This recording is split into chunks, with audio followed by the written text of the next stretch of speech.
언젠가 다시 정치를 하긴 할 거다 이런 생각은 안 하십니까? 할 수도 있죠. 할 수도 예, 할 수도 있고 반드시 할 거다 이런 생각은 없고 예, 그런 생각은 없고요. 상황이 되면 그러니까 제가 내켜야 되고 내가 하고 싶다 그런 혹은 해야 되겠다. 어떤 조건이면 하고 싶어지는 겁니까? 여러 가지가 있죠. 그러니까 2002년도 같은 경우에는 하고 싶다는 느낌보다는 해야 하겠다는 판단이 강했고요. 그때는 정말 너무 열이 뻗쳐서 한 거니까 화가 나서 정치를 시작했죠. 그러니까 좀 잘못된 거죠. 그죠? 정치를 하려면 이제 이렇게 공적인 분야에서 뭔가 이제 국민이나 사회를 위해서 뭔가 기여를 해야 되겠다 이런 생각을 하고 정치를 해야 되는데 이제 저 같은 경우는 좀 잘못됐어요. 시작할 때부터가. 그러니까 너무너무 화가 나서 예, 정치를 시작한 거니까 이제 그랬었고 이제 다시 한다면 우선 이런 걸 꼭 하고 싶은데 할 수 있을 것 같다. 그게 굉장히 그게 내가 다른 일을 하는 것보다는 뜻이 있을 것 같다. 그게 의미가 있을 것 같다. 이런 느낌이 와야 돼요. 두 번째는 이제 그건 제 생각이고 국민이 원해야죠. 국민 여론을 살펴볼 때, 내가 이런 생각을 가지고 이런 일을 하기 위해서 정치를 다시 해야 되겠다는 판단을 했는데, 국민들이 이 내 판단을 이해하고 받아줄 거냐, 그걸 한번 또 알아봐야죠. 근데 나는 꿀뚝 같은데 생각이, 국민들이 영 아니다. 그러면 안 하는 게 맞죠. 출마하기 전에 그걸 모르잖아요. 왜요? 여론조사도 보고, 여론 흐름도 보면 짐작이 가죠. 자, 조금 가벼운 네. 말씀드리겠습니다. 아까 사실 지금 유 선생님께서 하셨던 활동이라든가 작품이라든가 이런 부분도 있지만 그래도 또 우리 문지기님들께서 궁금해하는 것이 네.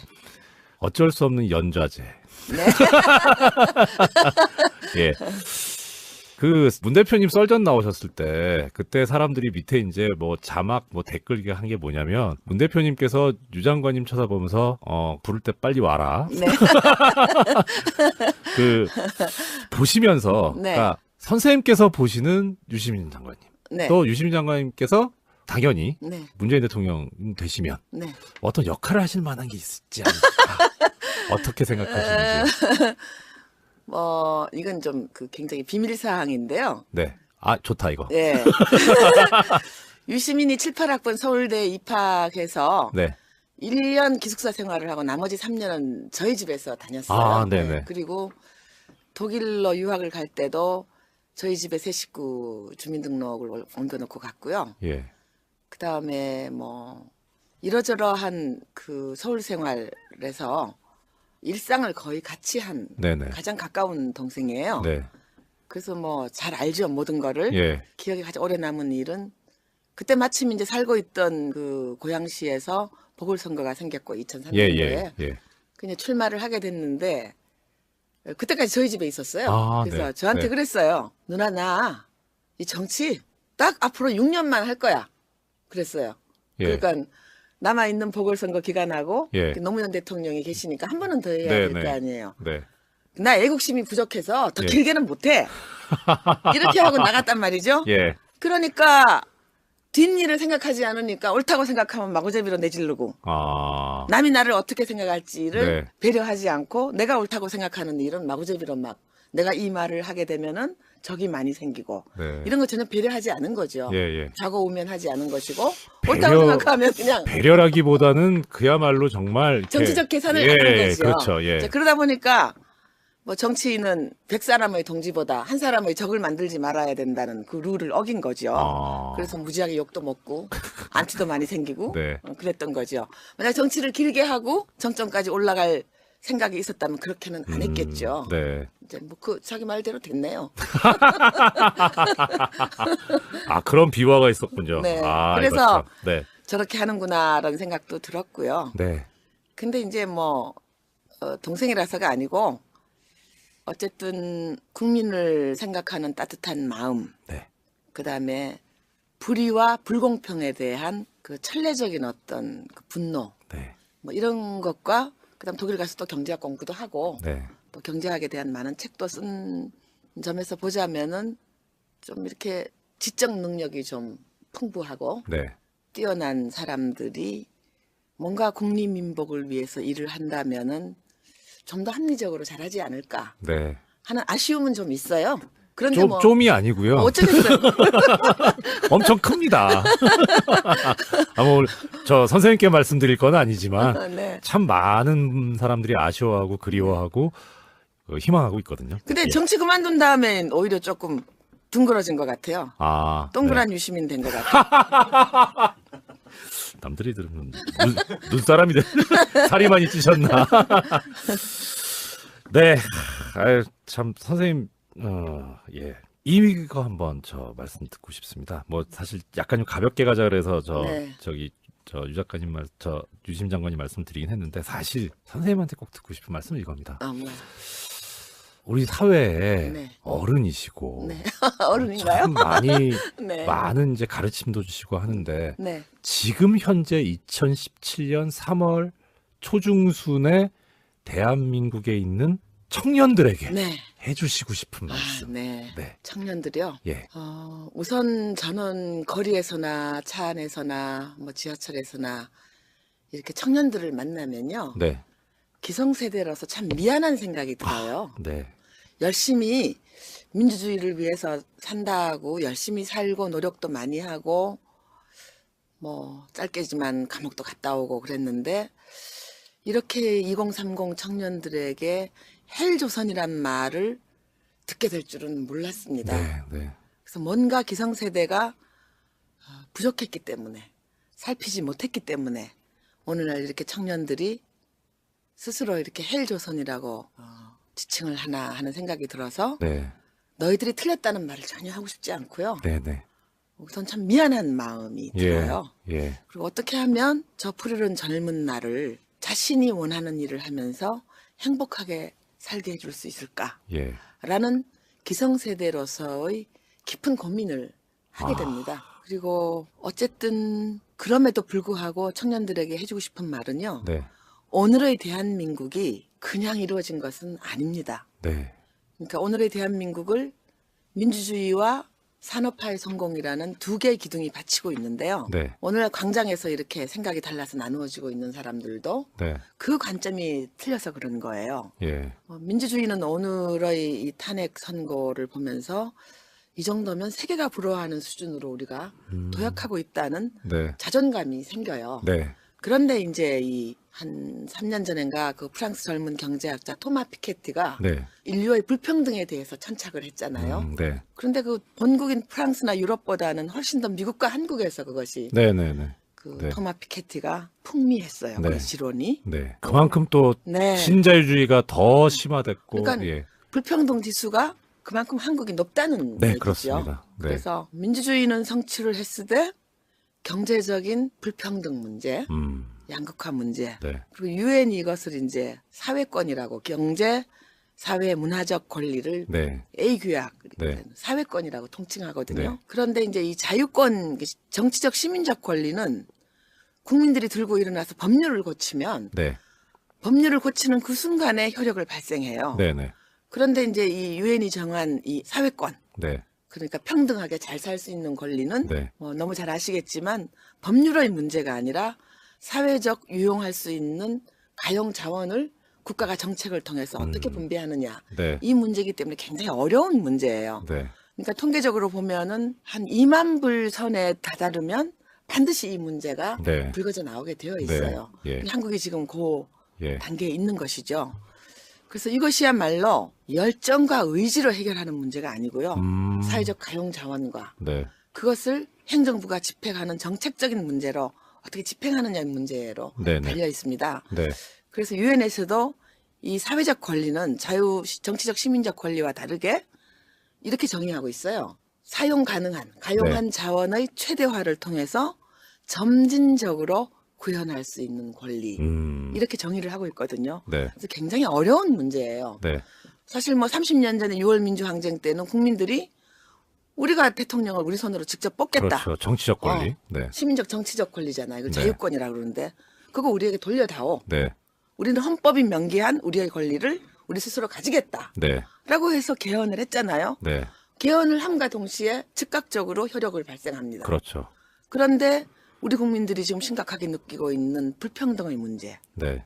뭐 일상의 문제로 좀 비정규직 문제죠. 똑같은 예, 그렇죠. 동일 노동을 하고 네. 60% 70%밖에 못 예. 받고 있잖아요. 네. 그래서 이 문제는 열정과 의지로 국민이 참여함으로써 성취할 수 있는 관리가 아니에요. 행정부의 집행과 네. 그다음에 입법부의 이런 예. 여러 가지 노력과 네. 이런 것들이 어우러져서 또 가용할 자원이 있어야 네, 되고요. 굉장히 어려운 권리인데 이제 우리 한국이 이제 그 기로에 서 있는 것이죠. 네, 그게 네. 잘못해서 이렇게 불평등이 점점 더 심화되고 있는 것이고 토마 피케티가 얘기하기도 미국 다음에 한국으로 불평등 지수가 높습니다. 네. 네. 그래서 이 점이야말로 차기 행정부가 가장 집중적으로 네. 고민해야 될 부분이 아닌가 싶고 하여간 기성세대로서 청년들을 보면은 네. 참 우선 미안하고요. 네. 어떻게 이걸 풀어줄 수 있을까? 예. 스스로 자유롭게 활동하면서 그 자유로운 활동이 행복을 가져다주는 사회를 네. 만들어야 되는데 그건 역시도 청년들이 두 눈을 부릅뜨고 예. 지켜보고 참여할 때 예. 가능하다는 말 함께 하고. 예. 네. 들려드리고 싶습니다. 예. 자연스럽게 지금 다음에 드려야 될 질문에 답까지 주신 거 아닌가 싶은데 네. 다음에 여쭤보고 싶은 게 그거였습니다. 문재인 대통령이 이끌어갈 나라, 우리 네. 선생님께서 꿈꾸시는 나라 어떤 네. 나라인가? 네. 예, 아마 비슷한 취지가 아닐까. 네. 네, 우선 뭐 시민은 국민은 자유로워야죠. 네, 누구나 자신의 의견을 자유롭게 표현할 수 있고 네, 자신이 생각하는 바를 마음껏 발현하고 국가가 그것을 도와주지는 못할 망정 최소한 블랙리스트처럼 방해하지 않는 나라. 네, 그게 중요하고요. 그다음에 제가 좀 전에 불평등 얘기했지만 그럼에도 불구하고 국가는 굽은 것을 펼 줄 아는 능력을 집행을 해야 되고요. 네, 틀린 것을 바르게 해야 되고요. 네. 근데 이제 조금 전에 말씀드렸다시피 불평등한 것을 평등하게 고치는 건 매우 어려운 네, 지난한 문제지만 예. 그럼에도 불구하고 그것을 위해서 노력을 해야 되고요. 네. 그래서 지난 뭐 김대중 정부, 노무현 정부 때 어느 정도는 그것이 네. 아주 초보적인 수준에서는 달성이 된 게 많습니다. 네, 제가 네. 시간적 제약 때문에 여러 가지 말씀 못 드리겠지만 현재도 그런 거 아니겠습니까? 예, 그렇죠. 그래서 간추리면 자유로운 국민, 네, 정의를 구현하기 위해서 애쓰는 국가, 네, 그리고 아울러서 국민들이 볼 때는 좋은 대통령이 네, 돼야 되지 않을까. 예, 그렇게 되실 거다. 그렇게 되기를 예, 소망을 하고요. 만약 그렇게 못한다면 저는 그때 다시 또 나서야죠. 예. 그럼 제가 보기에 그런 일은 없을 것 같습니다. 예. 자, 마지막으로 여쭙겠습니다. 이 방송 듣고 계시는 우리 문재인 대표님을 사랑하고 지지하고 지키는 문지기 네. 여러분들한테 네. 예, 한 말씀 부탁드립니다. 네. 우선 이 문지기 여러분 젊은 분들 많죠.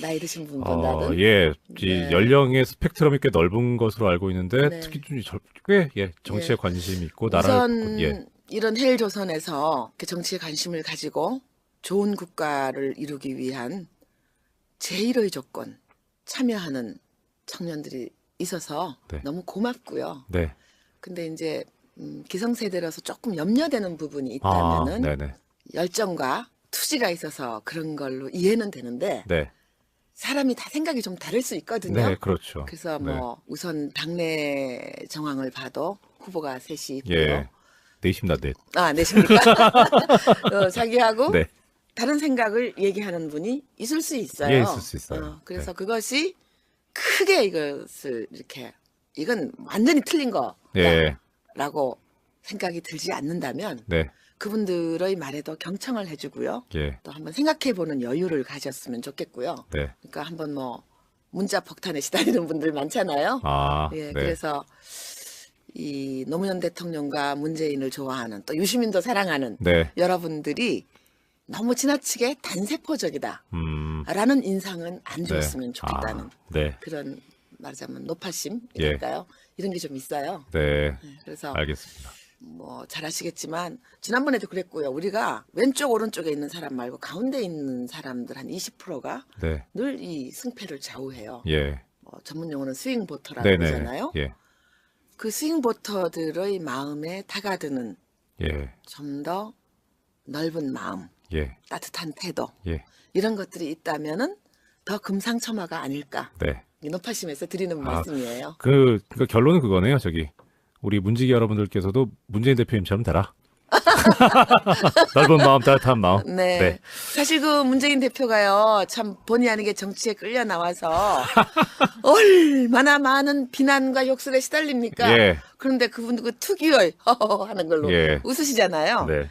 그래서 여러분들도 나와 좀 다른 생각, 크게 다르지 않다면 예. 경청해주고 네. 아, 이럴 수도 있겠구나 하는 이해하는 마음, 예. 포용하는 마음을 가지면은 더더욱 금상첨화. 네. 서양에서는 이걸 뭐 꿀 위에 설탕을 아, 넣는 네. 거라고. 아유, 당뇨병 생기면. 예, 농담입니다. 그런 예. 태도를 가지시면 더 좋지 않을까. 네. 예, 우리 민주항쟁의 산 역사이시고 강물처럼 항상 유유히 끊임없이 흘러가는 우리 시대 큰 누나. 어른이신 누나. 예. 우리 유시춘 선생님 모시고 좋은 말씀 들었습니다. 오늘 참 뜻깊은 말씀, 귀감이 될 만한 이야기 들려주셔서 감사합니다. 네, 고맙습니다. 예, 감사합니다. 네. 언젠가 다시 정치를 하긴 할 거다 이런 생각은 안 하십니까? 할 수도 있죠. 할 수도 예, 할 수도 있고, 반드시 할 거다 이런 생각은 없고. 예, 그런 생각은 없고요. 그런데 할 수 있을 것 같다. 그게 굉장히 그게 내가 다른 일을 하는 것보다는 뜻이 있을 것 같다. 그게 의미가 있을 것 같다. 이런 느낌이 와야 돼요. 두 번째는 이제 그건 제 생각이고 국민이 원해야죠. 국민 여론을 살펴볼 때, 아, 내가 이런 생각을 가지고 이런 일을 하기 위해서 정치를 다시 해야 되겠다는 판단을 했는데, 국민들이 이 내 판단을 이해하고 받아줄 거냐, 그걸 한번 또 알아봐야죠. 근데 나는 꿀뚝 같은데 생각이, 국민들이 영 아니다. 그러면 안 하는 게 맞죠. 출마하기 전에 그걸 모르잖아요. 왜요? 여론조사도 보고, 여론 흐름도 보면 짐작이 가죠. 자, 조금 가벼운 네. 말씀 드리겠습니다. 아까 사실 지금 유 선생님께서 하셨던 활동이라든가 작품이라든가 이런 부분도 있지만 그래도 또 우리 문지기님들께서 궁금해하는 것이 네. 어쩔 수 없는 연좌제. 네. 예. 그 문 대표님 썰전 나오셨을 때 그때 사람들이 밑에 이제 인 거죠. 그래서 무지하게 욕도 먹고 안티도 많이 생기고 네. 그랬던 거죠. 만약 정치를 길게 하고 정점까지 올라갈 생각이 있었다면 그렇게는 안 했겠죠. 네. 이제 뭐 그 자기 말대로 됐네요. 아, 그런 비화가 있었군요. 네. 아, 그래서 이거 참. 네. 저렇게 하는구나라는 생각도 들었고요. 네. 근데 이제 뭐 동생이라서가 아니고 어쨌든 국민을 생각하는 따뜻한 마음, 네. 그다음에 불의와 불공평에 대한 그 천례적인 어떤 그 분노, 네. 뭐 이런 것과 그다음 독일 가서 또 경제학 공부도 하고 네. 또 경제학에 대한 많은 책도 쓴 점에서 보자면은 좀 이렇게 지적 능력이 좀 풍부하고 네. 뛰어난 사람들이 뭔가 국리민복을 위해서 일을 한다면은 좀 더 합리적으로 잘하지 않을까 네. 하는 아쉬움은 좀 있어요. 그런데 뭐 자막 뭐 댓글 한 게 뭐냐면 문 대표님께서 유 장관님 쳐다보면서 부를 때 빨리 와라. 네. 그 보시면서 네. 그러니까 선생님께서 보시는 유시민 장관님 네. 또 유시민 장관님께서 당연히 네. 문재인 대통령 되시면 네. 어떤 역할을 하실 만한 게 있지 않을까. 어떻게 생각하시는지. 뭐 이건 좀 그 굉장히 비밀 사항인데요. 네. 아, 좋다 이거. 네. 유시민이 7, 8학번 서울대에 입학해서 네. 1년 기숙사 생활을 하고 나머지 3년은 저희 집에서 다녔어요. 아, 네네. 그리고 독일로 유학을 갈 때도 저희 집에 새 식구 주민등록을 옮겨놓고 갔고요. 예. 그 다음에 뭐 이러저러한 그 서울 생활에서 일상을 거의 같이 한 네네. 가장 가까운 동생이에요. 네. 그래서 뭐 잘 알죠, 모든 거를. 예. 기억에 가장 오래 남은 일은 그때 마침 이제 살고 있던 그 고양시에서 보궐선거가 생겼고 2003년도에 예. 예. 그냥 출마를 하게 됐는데 그때까지 저희 집에 있었어요. 아, 그래서 네. 저한테 네. 그랬어요. 누나 나 이 정치 딱 앞으로 6년만 할 거야. 그랬어요. 예. 그러니까 남아 있는 보궐선거 기간하고 예. 노무현 대통령이 계시니까 한 번은 더 해야 네, 될 거 네. 아니에요. 네. 나 애국심이 부족해서 더 예. 길게는 못해.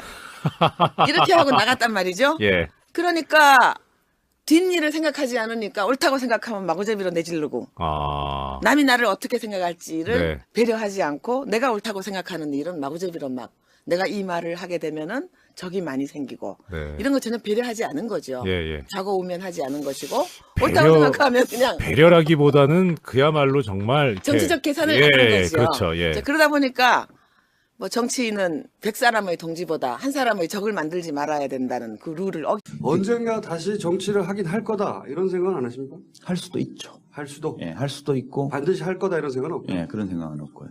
상황이 되면 상황이 그러니까 제가 내켜야 되고, 내가 하고 싶다 그런 혹은 해야 되겠다. 어떤 조건이면 하고 싶어지는 겁니까?